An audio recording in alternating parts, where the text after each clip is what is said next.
Don't go away till I get a picture of that with my cell phone, all right? Yeah. And I'm overwhelmed to see so many people here. You know there are no refreshments, right? Okay? So I just want, anybody wants to leave now, that's... it's wonderful to be back in Portland. I went to college here at Reed a few years ago, quite a few years ago. Any Reedies here?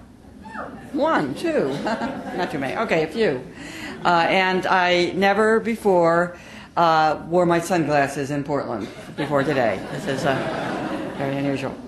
Now, this new book is a collection of essays. I did not know what to call it. In the late 80s, at 89, I think, I published another collection of essays, which was about the Reagan years, and I had called that one The Worst Years of Our Lives. So I was really stuck when I came to a collection of essays that cover the Bush years. They're called The Even Worst Years of Our Lives, and it's hard, and I won't even try to summarize the last 8 years. I wouldn't do it. I try to, the essays were written in mostly the last 6 years or 4 years, and they cover some silly things. They're among serious things. And there have been a lot of silly things going on. Scapegoating, for example. Scapegoating is one way that we deal with our problems in America, and we've had all sorts of scapegoats recently. Gays, for example. There's a scapegoat for you, going back to the Reagan years, in fact. And I'm going to read you a little snippet from one essay that I wrote on that theme, and it was inspired by Senator Larry Craig. Remember? Poor man, for the rest of his life he's going to be a laugh line. It's terrible. But he inspired me to write an essay called Fear of Restrooms. So I'm reading just a little bit of it here.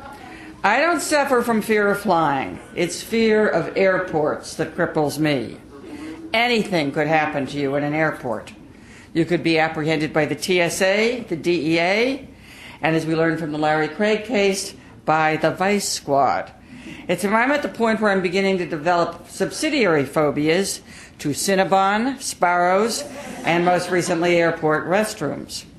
Now, I don't know whether lesbians hook up in airport ladies' rooms. Judging from my lesbian friends, they don't hook it up at all. They fall in love. They move in together, and they start spending their weekends in Home Depot. But if they do, on occasion, cruise airport restrooms in the manner of a U.S. senator, what signaling techniques do they use? And could I have been inadvertently employing some of them? Because, face it, how many of us knew that the way to attract a fellow male stall dweller was by tapping your foot and swiping your fingers along the floor? Does that seem erotic to anybody here? I mean, it doesn't excite me. But just a few days ago, I was in an airport restroom, ladies' room, performing the well-known automatic faucet activating gesture. Frantically waving my hands, palm down, under the faucet, hoping to activate the sensor. I was just about to scream, "Why don't they let us turn on our own damn water?"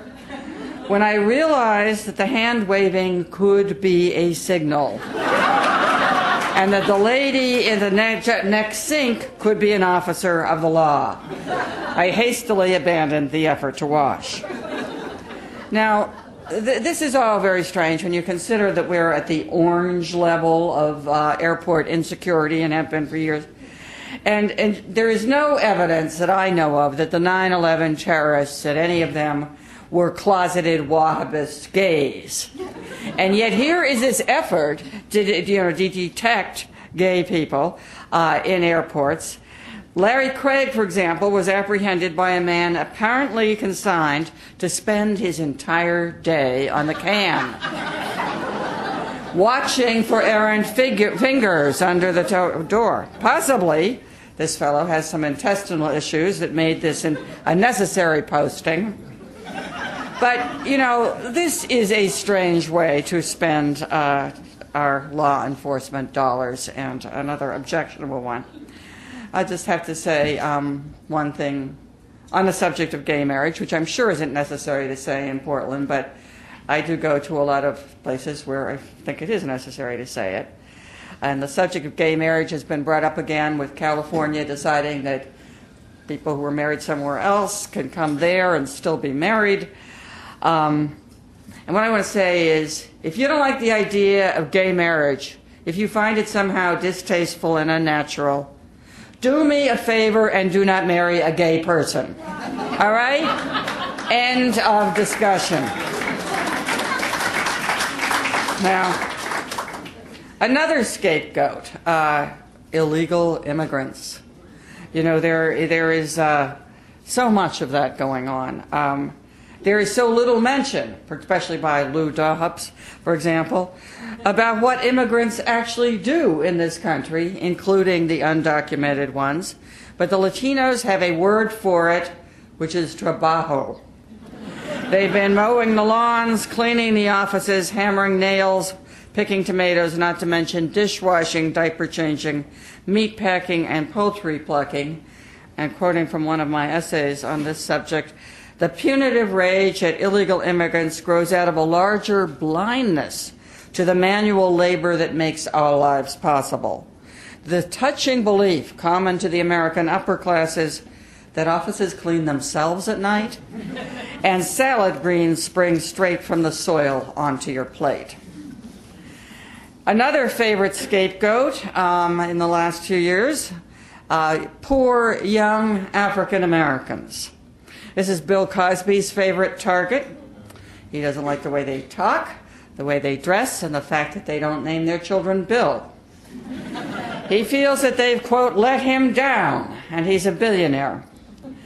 Well, I get so tired of all these scapegoats that I would like to propose a new scapegoat group, and I would like to launch it in this room tonight, if we'll all get behind it.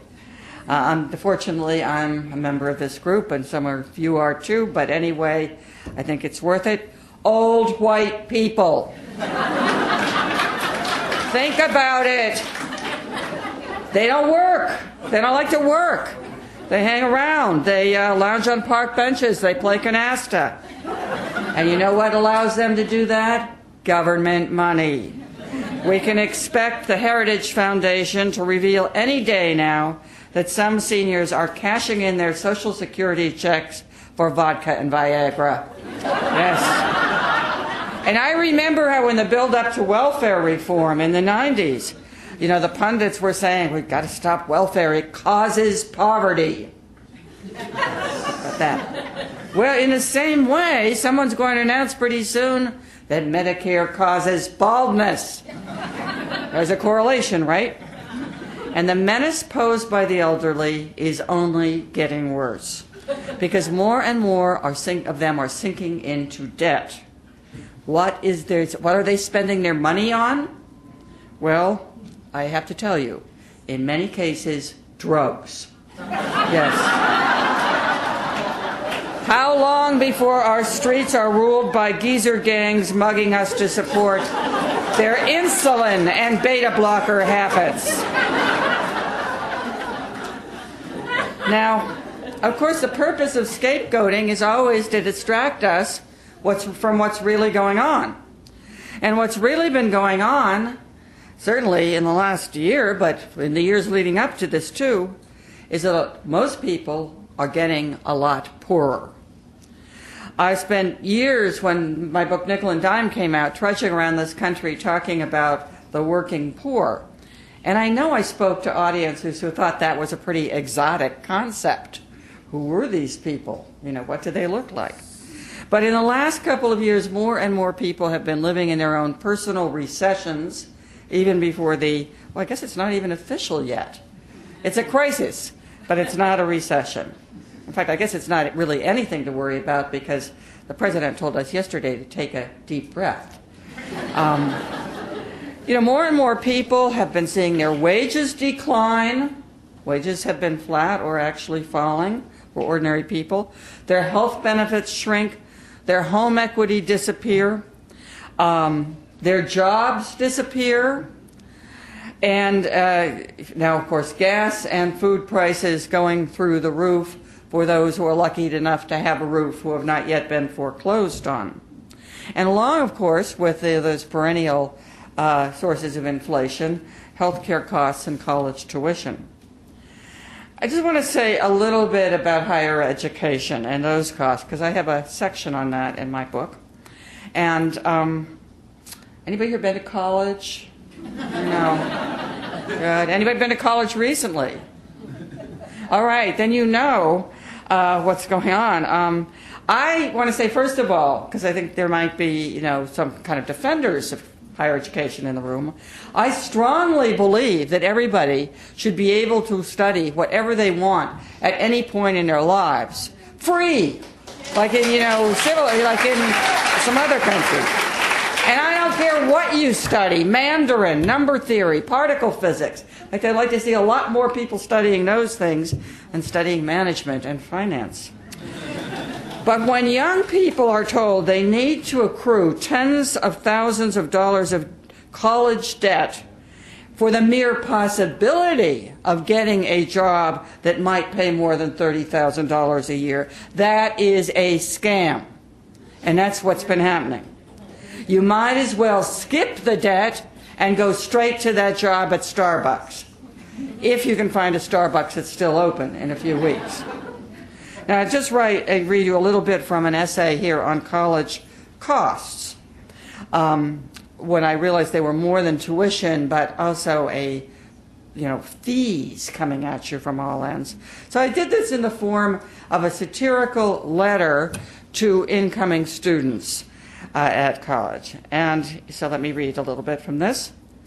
Welcome to Fleece U, where our mission is to take feckless teenagers such as yourselves and turn them into full-fledged citizens of our economy, meaning, of course, debtors. Many life-changing things will happen to you in the next 4 years. You will make lasting friends. You will drink more than you ever thought possible. You will lose your virginity if you happen to have brought it with you. But never forget that your real purpose here is to shake off the pointless freedom of youth and to assume a mature burden of debt.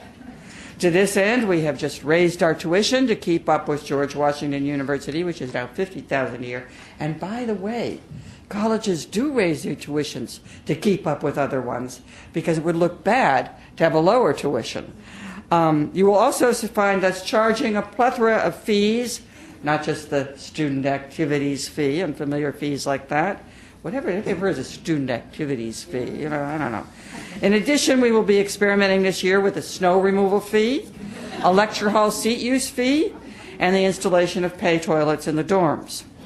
It would be short-sighted to resent these fees since they provide valuable experience in bill reading and will come in handy when you confront your own personal monthly utility statements. At present, we do not even charge any additional tuition for this training in bill reading, though we are considering adding a special fee in the future.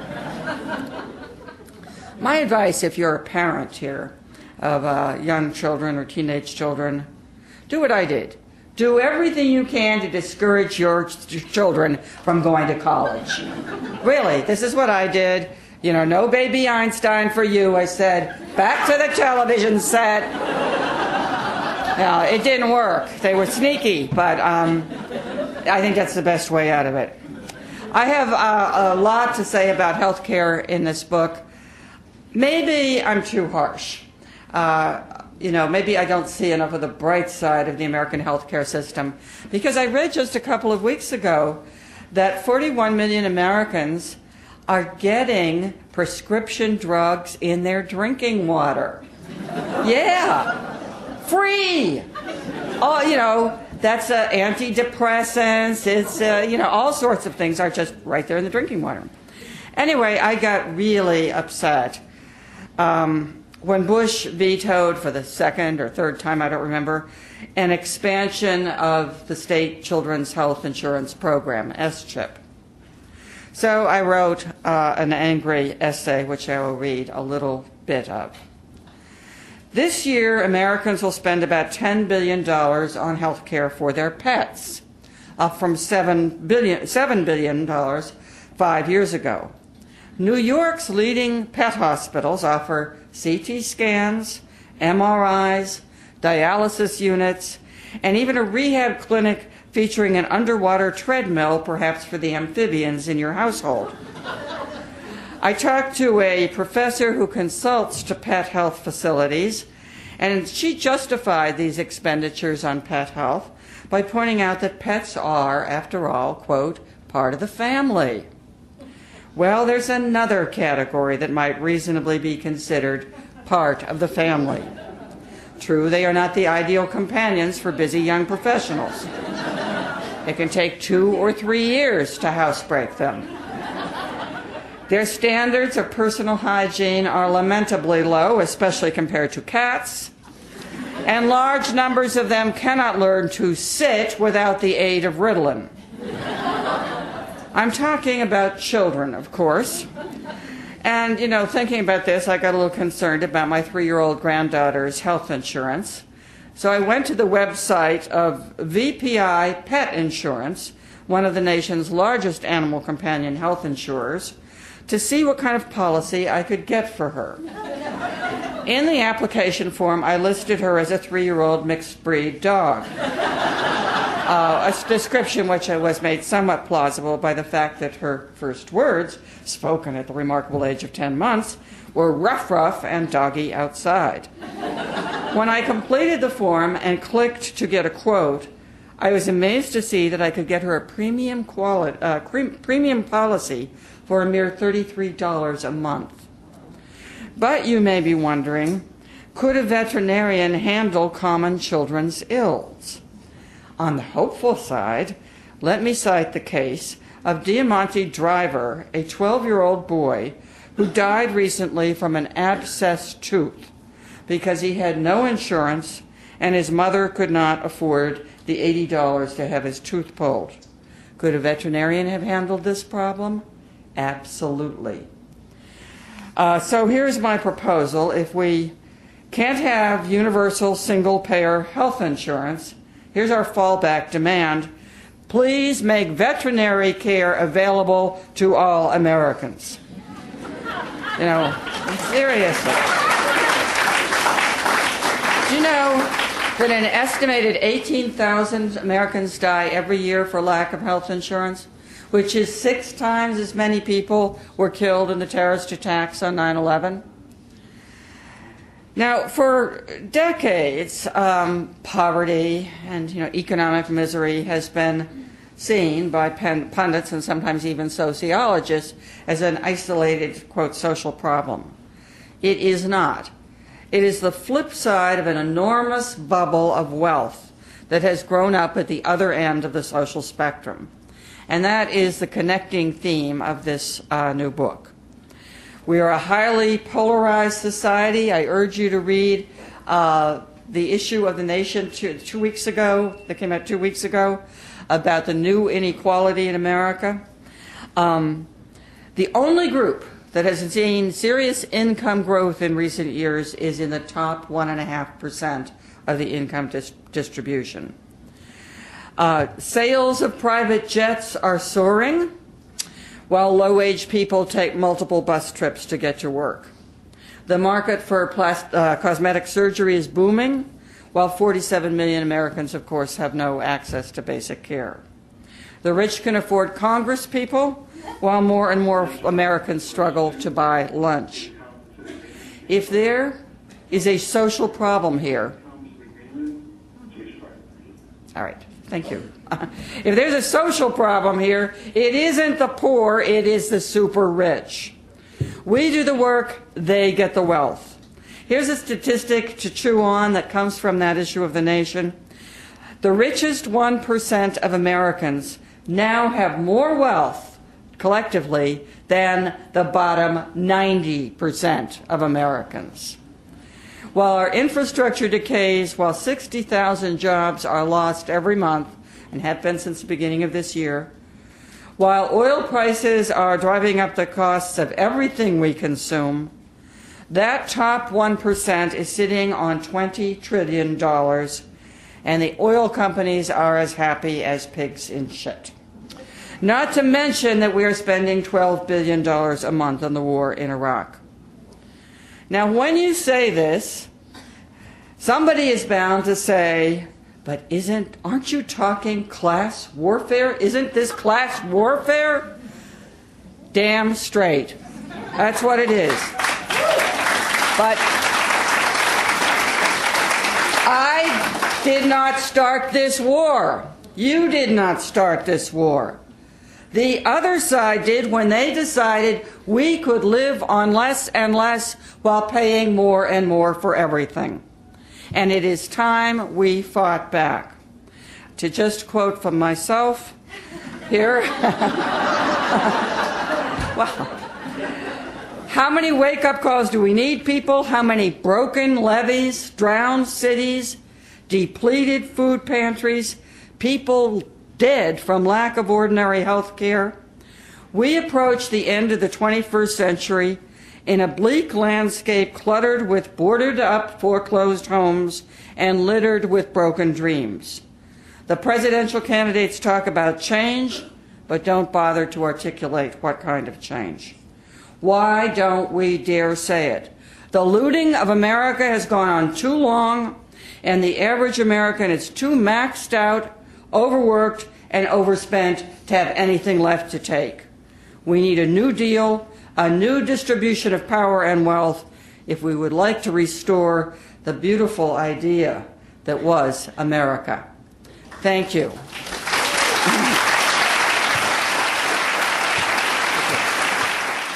You've been listening to feminist author, columnist, and political activist Barbara Ehrenreich talking about her latest book, This Land is Their Land, Reports from a Divided Nation. Ms. Ehrenreich spoke at Powell's City of Books in Portland, Oregon on July 16, 2008. Barbara Ehrenreich is a regular contributor to Harper's and The Nation magazines, and her columns have appeared in the New York Times and in Time magazine. Her books include Women in the Global Factory, Remaking Love, The Feminization of Sex, with Elizabeth Hess and Gloria Jacobs, The Hearts of Men, American Dreams and the Flight from Commitment, Fear of Falling, The Inner Life of the Middle Class, Nickel and Dimed, on Not Getting By in America, Bait and Switch, The Futile Pursuit of the American Dream, and many others. To find out more about Barbara Ehrenreich and for a complete listing of her books and publications, please visit her website at barbaraehrenreich.com. Barbara Ehrenreich also maintains a weblog at ehrenreich.blogs.com. And now we return to the question and answer segment from the program. Okay, we can have questions, comments, announcements, and at some point I'm going to get some help if I have any hard questions too, because I have Chuck Collins here, who I worked with at the Institute for Policy Study project on extreme inequality. We have Margaret Butler here from Jobs with Justice, and she's going to say something about how you can connect up with them too. So, questions and comments? Yes, the lady in the pink t-shirt? The first question from the audience is about whether American women have abandoned any commitment to the broader community in favor of a more selfish attitude. As this audience member put it, it seems that American women have dumped Mr. Right, who loves this country and loves the American people, in favor of Mr. Wrong, who promises to keep them as a mistress. That American women in particular are just interested in individually getting wealthy? The audience member responded, saying that American women seem unconvinced that there's a problem. They seem not to care. Hey, how about women? How about women here? Anybody unconcerned? No. Huh? What? Oh. You need to find some new friends. I think. And there are a lot of people here. No, but I know what you mean, but I don't think it's confined to women. I think there's a widespread, there has been a widespread idea that, well, I could be rich too, so it's great, and well, you can win the lottery too. But statistically, the odds are very small. This is a situation where you can, I think we've got to start facing things collectively. Say that we're all in this together. And not rather than everybody saying, I'm out for myself. But thank you. The next member of the audience pointed out that some universities, following the example of Princeton University, have begun offering free tuition to family members of their faculty and staff.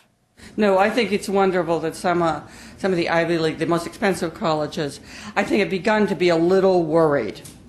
I mean, do we want a country run by stupid rich kids? I mean, that's really the choice. And I think we've tried that, And, the brains are well distributed throughout the social classes, and they've begun to catch on. Yeah. The next question for Barbara Ehrenreich asked for her opinion on why there seems to be so little outrage among the American people about what has been going on in the country. Why isn't there any outreach? Okay. I have,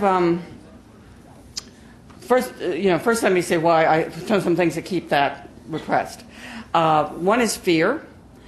People, especially I learned while working on nickel and dime, who are in low-wage jobs, are more frightened of rocking the boat, perhaps than people who earn a lot of money, because they know they can't go 2 weeks, 3 weeks without a paycheck if they lose their jobs. They have no cushion, no flexibility.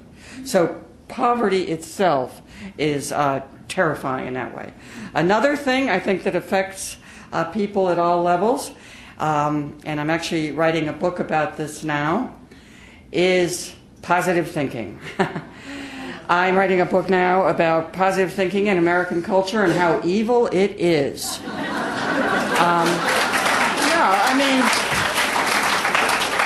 When Phil Graham told us last week that we're whiners about the economy, he was only saying a very common thing. Anyone who complains in our culture about anything is a whiner. You don't have to be a whiner or a victim. Just shut up and smile and, be cheerful and go on. We got to put an end to that. We have to all whine together, loudly. But I want to tell you that I give you one example of people fighting back, which I kind of pounced on because I was so excited to see that. And that is the truck drivers who have been protesting high diesel fuel costs. Now, this comes out of no organization, no union, totally grassroots, coming from owner-operators of trucks who cannot afford the diesel fuel prices, who are, in fact, seeing their trucks repossessed. They demonstrated in Washington in April, bringing a convoy of 150 trucks into the city. They will be doing so again at the Democratic and Republican conventions this summer. And I am so thrilled. I told them, the important thing is that the rest of us see somebody standing up on their hind legs. Too many of us has just rolled over for whatever reasons again and again. And I think we need more examples of defiance and collective action. Sir? The next question asked Barbara Ehrenreich to talk about the death of the idea of socialism and the effect that has had on the potential for unity and solidarity within the population. Well, there are two questions there. One is about the idea of socialism. And there are many ideas of socialism. The idea of Soviet-style socialism, is dead and good riddance. Chinese socialism turned into capitalism, authoritarian capitalism. We know that. Capitalism right now is looking a little shaky. I hesitate to say that because I used to, in the 60s, hear from the Marxist economists who would say, it's going to last about 3 more months, you know. And it's held on, but right now I'm beginning to wonder, hey, wait a minute. It's happening a little fast. Don't close the banks yet. That sort of thing. The other question, though, has to do with the spirit of solidarity. And can we muster that in America again? Or have we gotten too isolated, too fixated on our own individual plate or ambition or whatever? And I just want to remind you that the way Americans have made change historically is by coming together, and we're good at it. I'd say we're as good at it as anybody in the world. Our labor movement, until the 70s, very strong, fought violent battles to establish itself. The civil rights movement came from this country. It started with some college students and poor Southern farmers and preachers. Started from nothing and changed our whole society. The women's liberation movement started in kitchens and living rooms. Changed the world. Went out around the world. We can do it. We know how to do it. And we have to find that spirit again.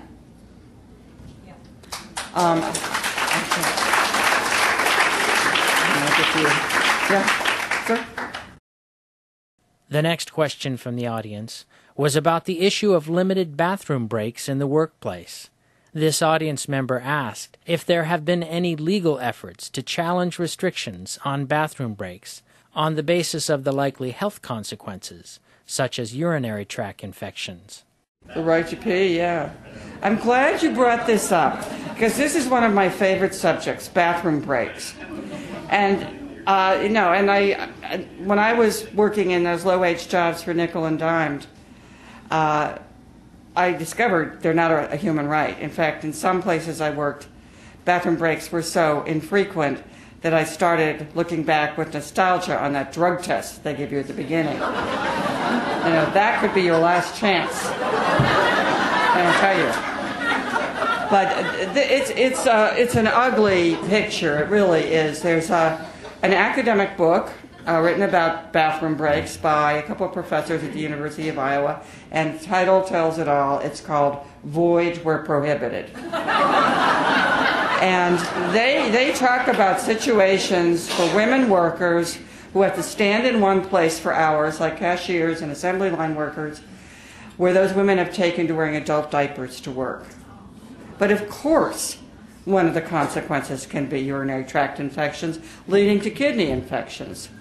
And it's just, people have no rights at work. In fact, one of the sections in this book is called The Workplace Dictatorship. You surrender your rights, your civil liberties when you go to work. Big brother. Yes, ma'am.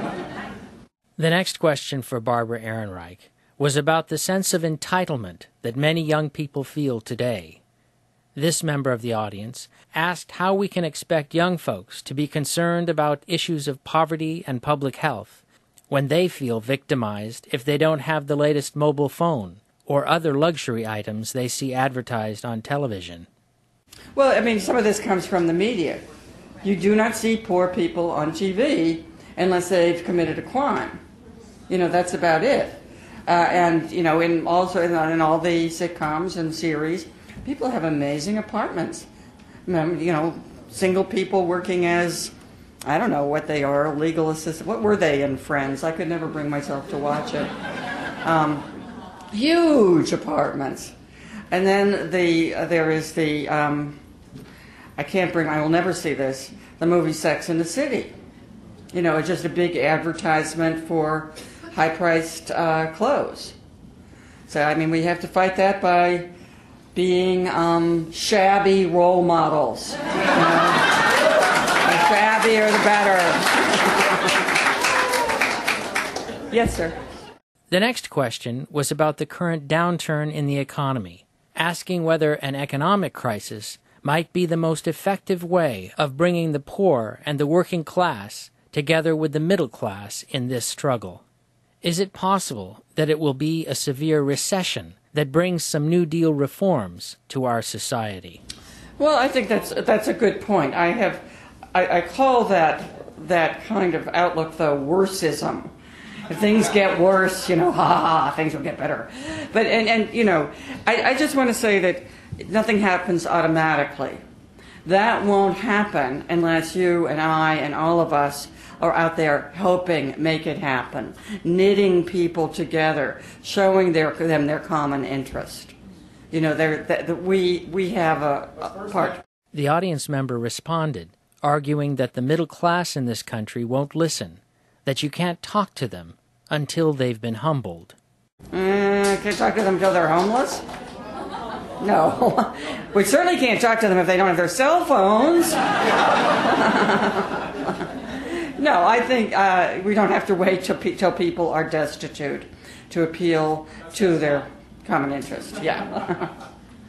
We have time for a couple more questions, and then I do want to call on Margaret Butler. Yes, Reed, you're wearing a Reed t-shirt.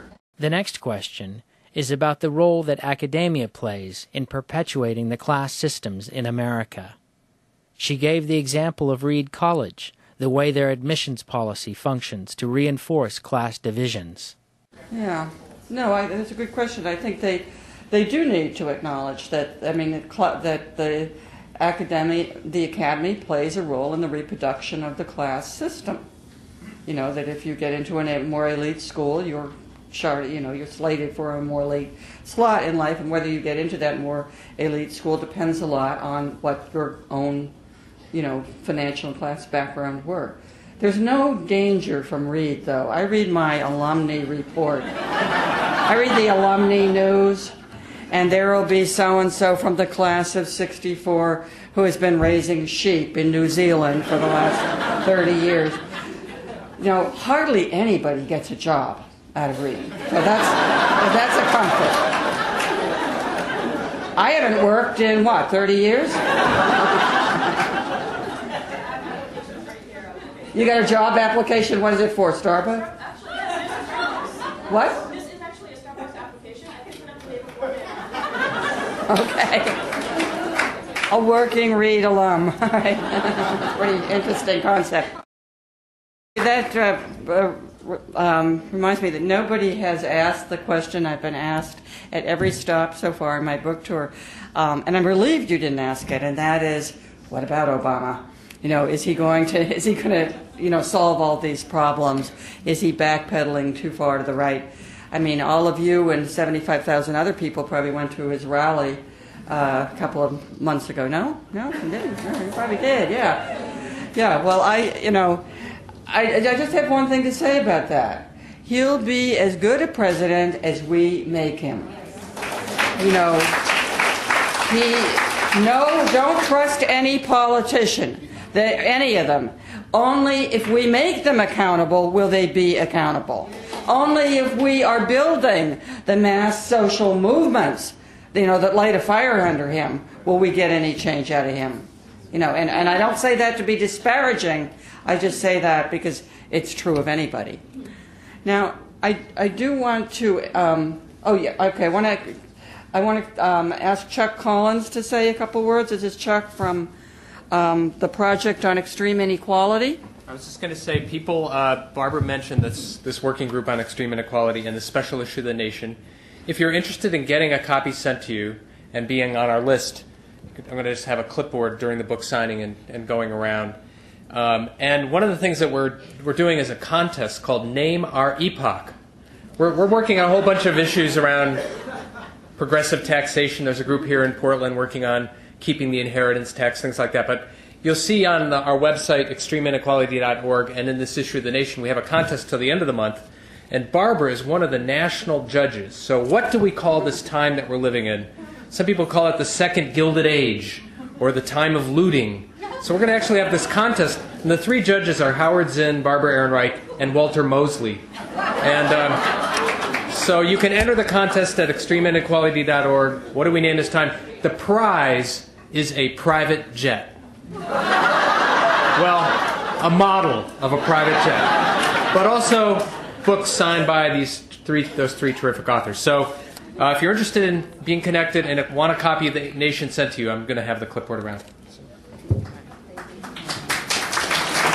Thank you, Chuck. And now I want to ask Margaret Butler if she would say a little bit about how you can be practically and locally involved in some of these issues of economic justice. And Margaret is from Jobs with Justice here in Portland. Thank you, Barbara, and thanks so much for shining such a spotlight on this issue.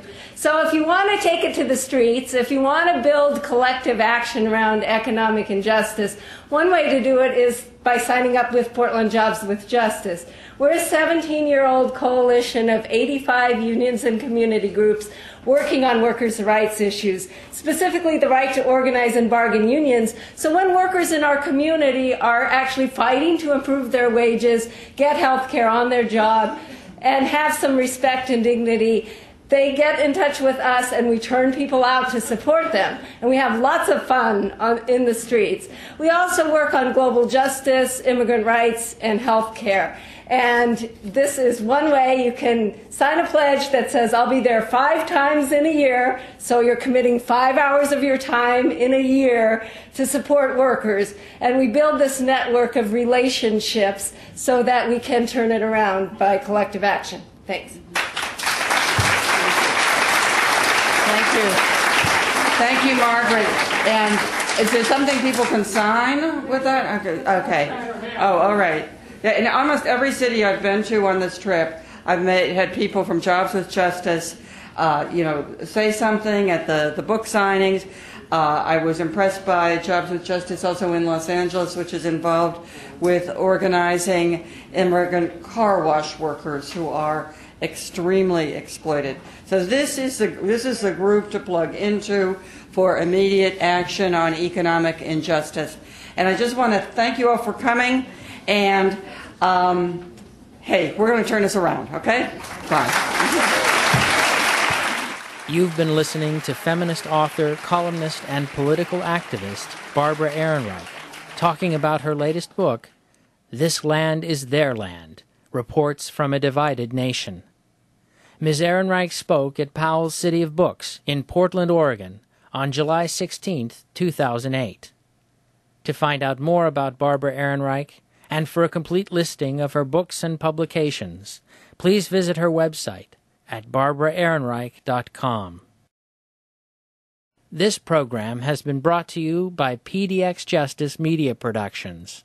To find out more about our work, please visit our website at www.pdxjustice.org. You'll find programs featuring speakers such as Jeremy Scahill, Chris Hedges, Susan Faludi, Phyllis Bennis, Rashid Khalidi, and many others. If you have any comments or suggestions for our programs, please write to us at pdxjustice@riseup.net. We'd love to hear from you. Thanks for tuning in, and thanks for supporting listener-sponsored radio, public access cable television, net neutrality, independent bookstores, and all forms of grassroots, democratic, community media.